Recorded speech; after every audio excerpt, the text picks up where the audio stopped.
I purchased Kirby Star Allies back in March of 2018. And if you can remember the launch of Kirby Star Allies, you will know that was no easy feat. For some reason this game was just sold out everywhere. Amazon, Argos, Asda, other online stores beginning with letter A. However, I was determined.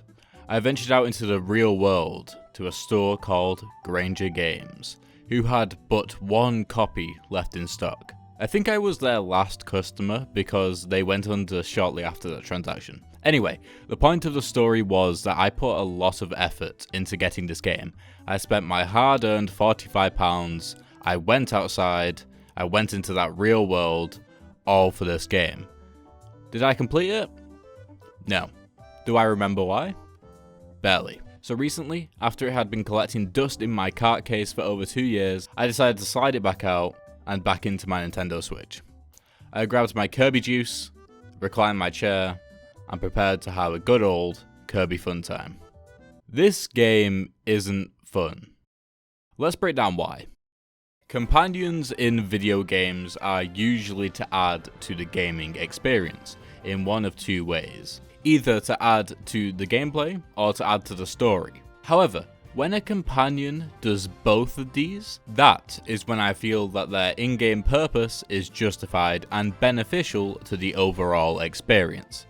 For example, in Persona 5, your friends that you meet on your journey not only help you out in battle and provide you warnings if there is any enemies around the corner, but they also each have their own personal storylines that they are going through which are tied back to the current antagonist, and you can even level up your connection with them through interacting with them. This is similar to that of the Outer Worlds. The first companion you come across in the Outer Worlds is called Parvati. You meet her in a town called Edgewater on the first planet you explore. She is an empathetic yet naive mechanic, and her job is to maintain Saltuna Cannery's machinery. Saltuna Cannery is kind of the epicenter for the main story on the first planet. Like most Obsidian companions, she helps you out during gameplay, mostly by fighting alongside you, like when you battle mobs on the outskirts of Edgewater. However, she also has a personal story tied to Edgewater and the cannery, making the environment around you more rich with history as you explore her personal story more,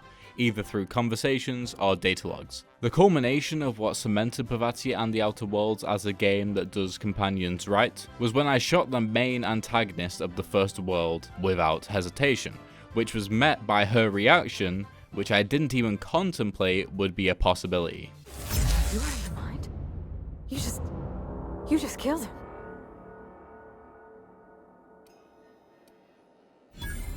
As a final example, let's talk about Final Fantasy 15. I didn't particularly enjoy Final Fantasy 15, but what I loved about the game was Noctis's 3 best friends that anybody could have. You have Gladius, the Brawn, Ignis, the Strategizer, and Prompto, the Speedy Gunman. Each of these characters go on their own story arc throughout the game. They are rich with depth and oftentimes surprise you with the dialogue they come out with whilst you run through the landscape. Speaking of running through the landscape, when you do that, they assume a formation around you as the royal guard that they are, with usually Gladius in front. When you set up camp for the night, Ignis cooks up a nice meal that lends you short start upgrades, whilst you and the guys chill by playing cards or talking around the campfire. However, once the game hits a turning point, a very dark one at that, the guys stop quipping as they run through the landscape. You are left out ahead of the pack, whilst they jog slowly behind you. The campfire isn't a chill and relaxing environment anymore, but a sharp, tense one, with no laughter or good food. This is probably the best example in video games that I have come across when it comes to using companions to merge gameplay and story into one. Now, let's get back to Kirby. I've said this before in videos that I make, but I really do not like making negative videos on games. But when I feel like there is a lesson to be learnt from mistakes that some video games have made, I feel like it would be beneficial to bring it up. In Kirby Star Allies, you start off by yourself in Dreamland. As you make your way through the world, you can acquire friends by throwing hearts onto enemies, which turns them into companions. These friends can help you defeat other enemies as well as help you complete puzzles to get additional collectibles. If you so wish, you can also absorb one of them to gain their power. There are quite a lot of issues with Kirby Star Allies, some of which I just mentioned, but I am going to quickly mention that I am not going to refer to the difficulty or level design of the game, despite those having a potential impact on the companion's potency during gameplay. This is because the video would be too long, and I also feel like the main issue with the companions in Kirby Star Allies isn't how they affect gameplay, but instead how they lack story. Now of course Kirby is a Nintendo game, so the story isn't likely to be at the forefront of the game. The closest I have experienced to a compelling story in a Nintendo game is probably Breath of the Wild, and I wouldn't say that Kirby and Breath of the Wild are likely to be compared. So, what rubs me the wrong way and makes me feel uncomfortable about the companions in Kirby is just how disposable they are. Not only can you pick and choose which ones you want before big boss battles, but just throughout the game at any point, you can just say, nope, I don't want you anymore, and swap them for another enemy in the game. Not to mention the whole just eating them for their power, it just feels a bit off to me. Kirby Star Allies does at least attempt to bolster the theme of friendship by almost every action in the game being named after the word friend or a synonym of it. These actions could be actions that your companion takes, or they could just be power-ups that you can gain to traverse the level. But I strongly feel like all of these contradict the core mechanic of the game. Of course, people will probably get angry at me for thinking too much about a Kirby game, but let me offer you a solution. Let's say instead of being allowed to befriend enemies in a level, instead the goal of each level is to save 3 friends from imprisonment. Kind of like the grubs in Hollow Knight. As you go through the level fighting more variants of the regular enemies that you can't befriend, you could hear one that cries out for help. You have to search for the cry using sound as a guide, but also you could have the ability to enable a marker on the screen, which can help hard of hearing players, until you come across them.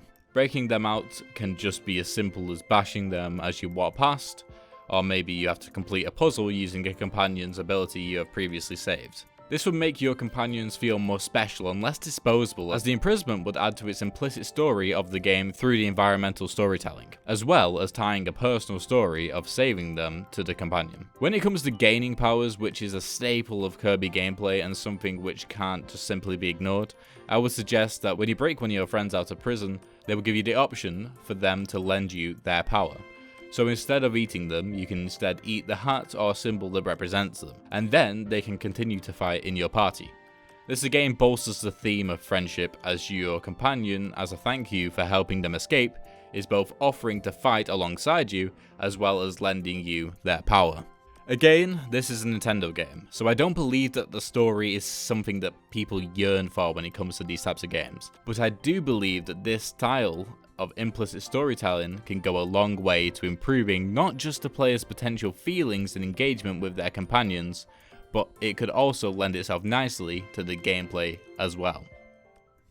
Thank you guys so much for watching this short video on companions. We smashed the like goal for the previous video, so there will be a Portal stream on Monday, which is tomorrow as this video goes up, from 4 PM to 6 PM. So if you are not already subscribed to the channel, make sure to do that to be notified.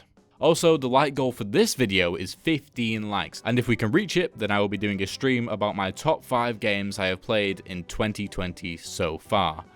Liking the video really supports the channel and make sure the video is higher in the search rankings, so please consider helping the channel out if you liked the video. Thanks once more for watching, and I shall see you in the next one. Goodbye.